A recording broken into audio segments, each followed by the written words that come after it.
हाजिर है वर्मोंट की पुरसकून पहाड़ियों में एथन और अमीलिया की दिलकश कहानी, एक दिलनशीन अंदाज में।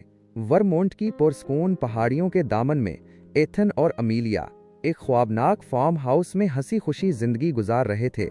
सुबह की पहली किरण के साथ ही उनकी आंख खुलती, गोया फितरत की खूबसूरती खुद उन्हें बेदार कर रही हो। एथन अपने ज़माने के कदीम ट्रैक्टर पर सवार दूर दूर तक फैले अपने खेतों में मेहनत करता, ज़मीन को अपनी मोहब्बत और तवज्जो से सैराब करता।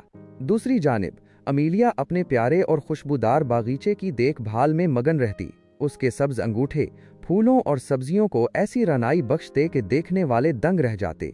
रंग बरंगे फूल और ताज़ा दम सब्जियां उसके बागीचे को एक जन्नत नज़ीर मंजर पेश करते। जब दिन ढल जाता और सूरज अपनी सुनहरी शुआएं वादी में बखेरता, एथन और अमीलिया अपने घर के सहन में लगे हुए कदीम बलूत के दरख्त के नीचे दस्तरखान सजाते। वो दोनों मिलकर उस दिन की ताज़ा कटी हुई फसलों से तैयार करदा लजीज खाना खाते और एक दूसरे की मोहब्बत भरी बातों में खो जाते। सूरज की मध्यम रोशनी उनकी सादा और पुरसकून जिंदगी को एक इत्मीनान बख्श नूर में नहला देती।